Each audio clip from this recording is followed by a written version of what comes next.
মধ্যপ্রাচ্য সংঘাতে দুবাইয়ে নিহত প্রবাসী বাংলাদেশি আহমেদ আলীর মরদেহ সিলেটে নিয়ে যাওয়া হয়েছে। এ বিষয়ে আরো জানাতে সেখান থেকে যুক্ত হচ্ছেন আমাদের সহকর্মী দিদার মুহিত।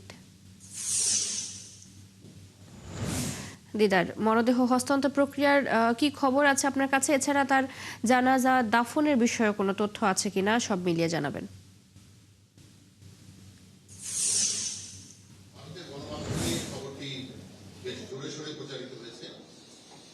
আমার প্রশ্নের প্রথম অংশ হচ্ছে এই ব্যাপারে আপনাদের নিহত প্রবাসী আলী আহমদের মরদেহ এখনো সিলেটে আসেনি, ঢাকাতে আছে। আমরা ওসমানী আন্তর্জাতিক বিমানবন্দরে এখানে আছি। এখানে প্রবাসী কল্যাণ বৈদেশিক কর্মসংস্থান মন্ত্রী আরিফুল হক চৌধুরী আছেন। আমরা সরাসরি তার কাছে চলে যাচ্ছি, তার সাথে আমরা কথা বলবো যে কটার সময় জানাজা হবে, মরদেহের ব্যাপারে যে কয়টি মরদেহ এসেছে এবং এই ব্যাপারে একটু জানবো।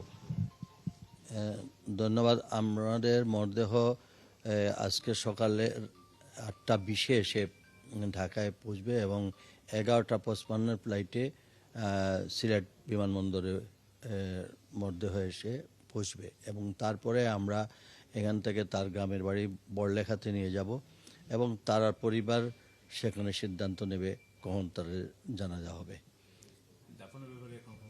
দাফনের তাদের পারিবারিক সিদ্ধান্ত, সেজন্য তারা কি সিদ্ধান্ত নিচ্ছেন আমরা পরবর্তীতে জানলে আপনাদেরকে জানিয়ে দেব। চৈতি, আপনারা জানলেন যে আসলে মরদেহটা আসার পর তার পারিবারিক সিদ্ধান্তের পরে দাফন কটার সময় হবে সেই সময়টি জানিয়ে দেওয়া হবে। চৈতি।